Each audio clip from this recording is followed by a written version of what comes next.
Voilà, merci beaucoup. Donc, je m'appelle Benjamin Stream, je suis médecin intensiviste réanimateur. Je suis pneumologue de formation. J'ai travaillé un petit peu sur le transit, donc je suis ravi de venir parler des mécanismes et des complications de l'occlusion fonctionnelle en réanimation. Et donc en préambule, je vais m'autoriser quelques libertés, mais je vais m'en tenir au sujet du fonctionnel. Et donc je ne parlerai pas du tout de la période post-opératoire et j'aborderai pas du tout non plus les questions thérapeutiques parce qu'il y a un topo sur la question.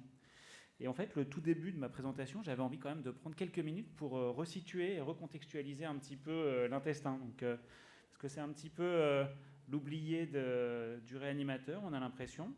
Voilà, donc l'intestin commence à la bouche, finit à l'anus. C'est un long organe extrêmement compliqué. Et chacune de ses parties, estomac, intestin grêle, côlon, assure, comme vous le savez, des fonctions différentes. Et quand tout fonctionne normalement, mine de rien, l'intestin, c'est au quotidien 9 litres de gestion liquidienne, 9 litres qui rentrent et quasiment autant qui sortent, la nourriture, la salive, la bile, etc., qui sont réabsorbés quasiment pour la plus grande partie dans le grêle et un peu dans l'intestin, et très peu qui sortent. Et donc on voit d'emblée que si cet équilibre dysfonctionne, il y a là matière à des déséquilibres importants.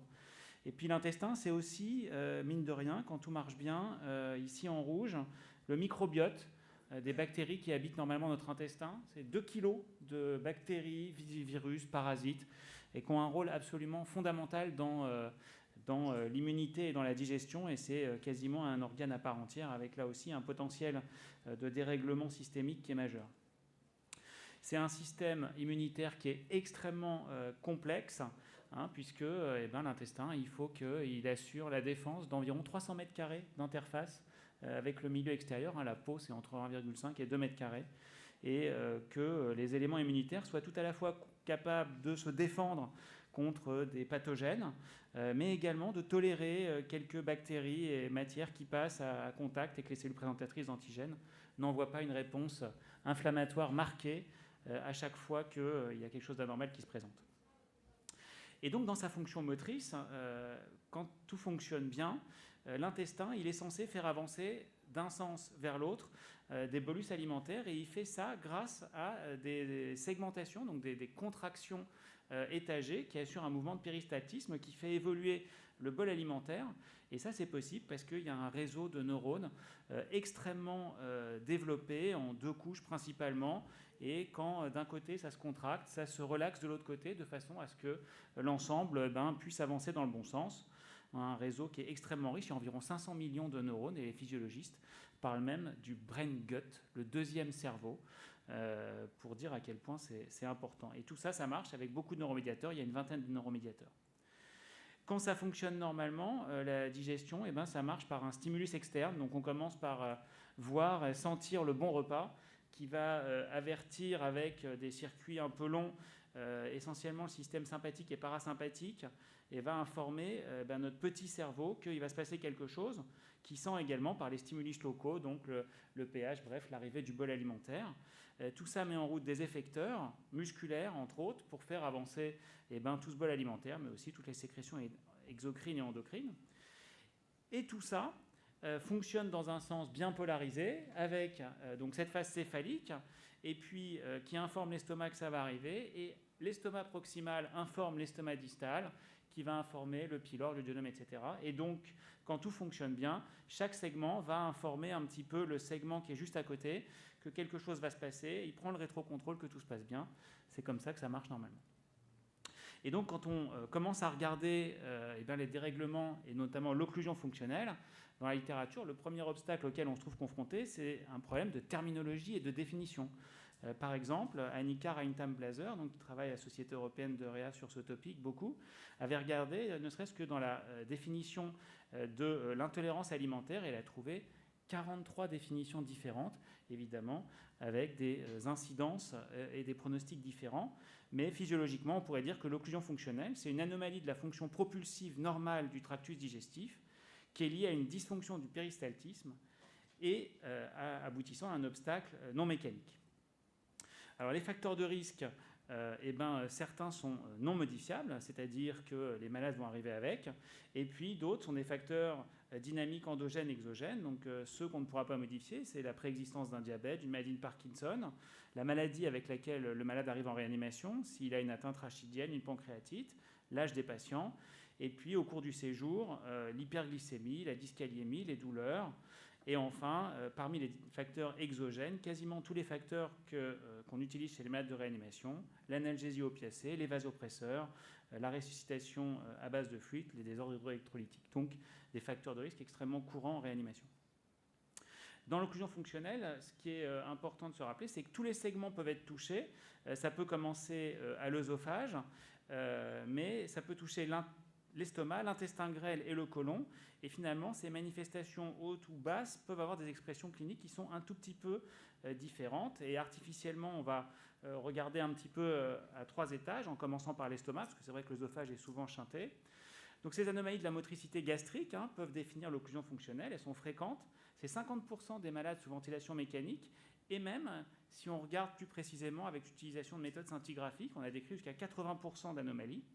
Et donc, il y a des dysfonctions motrices, des incoordinations entre l'estomac proximal et distal qui donnent des soucis de progression du bol alimentaire, des incoordinations avec le pylore ou avec le duodénum, comme on peut le voir là sur ces graphiques, où les patients de réanimation, comparativement à du sujet sain, ont des ondes entrales qui sont extrêmement réduites, qui trouvent souvent des pylores avec des tonus très élevés, et il y a des contractions pyloriques un petit peu isolées qui n'ont aucun intérêt.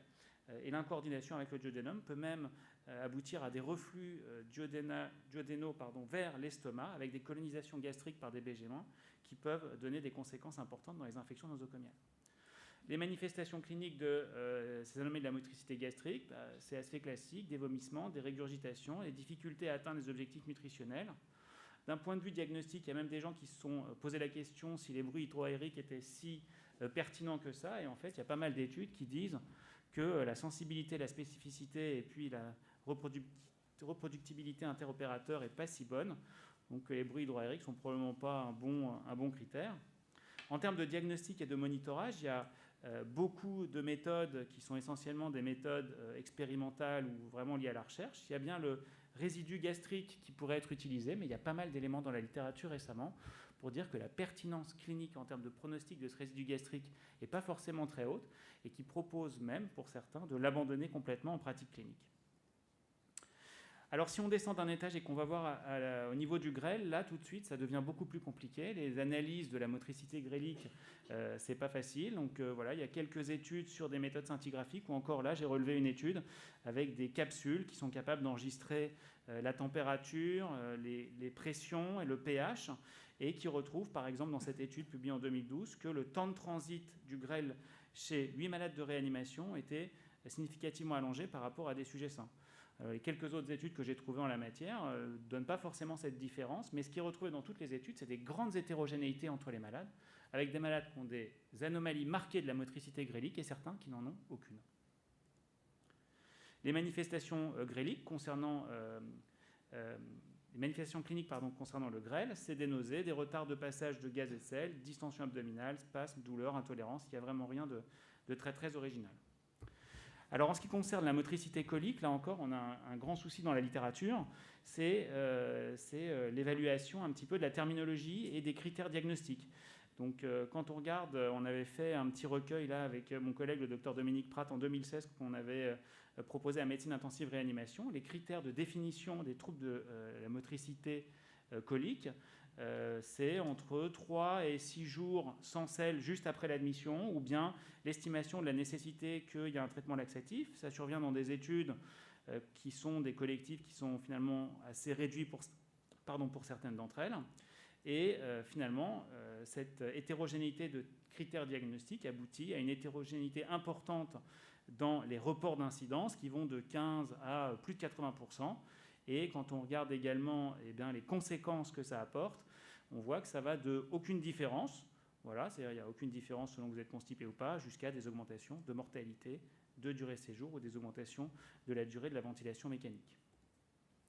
Nous, ce qu'on avait regardé avec les collègues de notre groupe, c'était qu'il fallait quand même au moins un délai de 6 jours sans sel pour aboutir à quelque chose qui a une pertinence pronostique, et que cette pertinence, elle était encore plus renforcée si ce délai de 6 jours sans sel ne survenait pas au tout début du séjour en réanimation, mais plutôt de façon un petit peu décalée durant le séjour en réanimation. Et là, ces malades-là avaient une durée de séjour en réanimation prolongée, une durée de ventilation mécanique prolongée et une survie qui était altérée.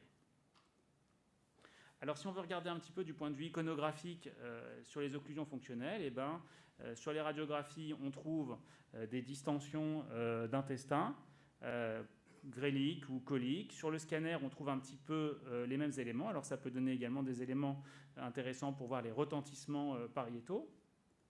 Et il y a une méthode qui est relativement en train de se développer, donc c'est l'échographie intestinale, où on peut voir parfois des épaississements pariétaux, mais également des distensions de la lumière intestinale, ou à l'échographie, des phénomènes un petit peu comme ça pendulaires, où il y a des flux dans un sens et dans un autre, et où finalement le bol alimentaire ne progresse pas du tout.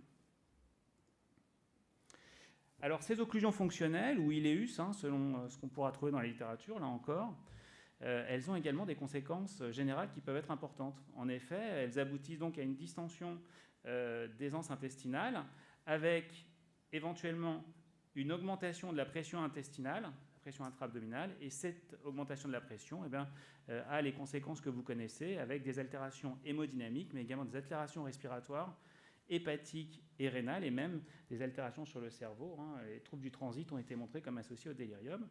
Et toutes ces associations peuvent être à l'origine ou pérenniser des défaillances d'organes multiples.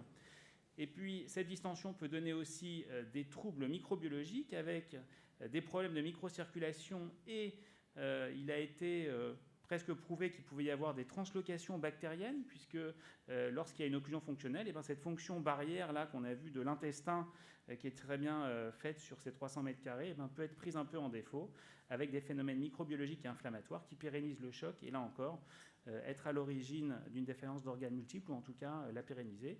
Et puis évidemment, il y a des séquestrations de fluides. On a vu, c'est 9 litres de mobilisation liquidienne tous les jours. Et donc, il peut y avoir des grandes modifications de volémie qui, là encore, pérennisent des états de choc. Quand on regarde un petit peu le pronostic, le pronostic, là encore, c'est très variable en fonction des définitions que vous prenez. Ici, sur la définition de l'intolérance alimentaire, en fonction du critère, les outcomes étaient très différents. Des modifications un petit peu de la durée de séjour, parfois même de la mortalité ou des événements infectieux pouvaient être retrouvés. Mais surtout, ce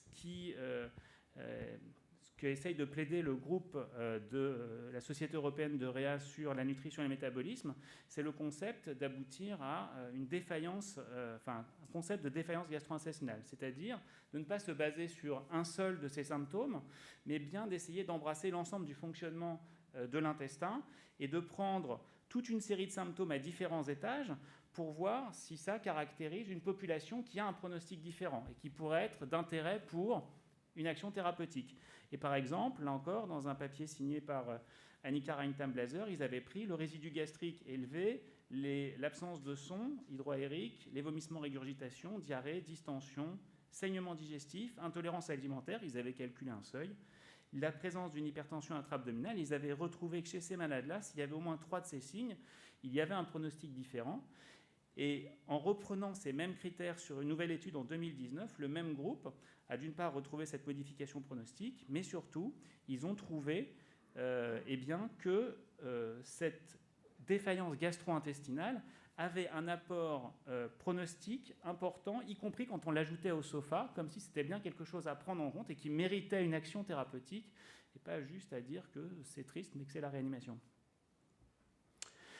Voilà, ce n'est pas le seul groupe. Ici, il y a une autre étude en 2013 où ils avaient également tenté d'avoir une vision plus intégrée du fonctionnement abdominal sur les conséquences globales du malade en proposant d'inclure des manifestations hautes et basses, pas de selle depuis 3 jours, un traitement de constipation, une confirmation radiologique, radio en général, l'intolérance alimentaire, distension abdominale, l'insertion d'une sonde gastrique.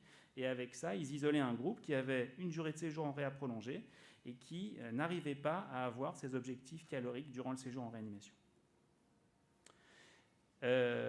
Rapidement, le syndrome d'Ogilvie, je vais le passer, je suis désolé, parce que je n'ai pas le temps, pour respecter le délai et arriver à ma conclusion et vous dire que finalement cette occlusion fonctionnelle, elle survient assez fréquemment à des étages différents et elle peut avoir des conséquences extrêmement importantes avec des apports pronostiques qui sont probablement moins discrets que son charme présupposé. Merci beaucoup.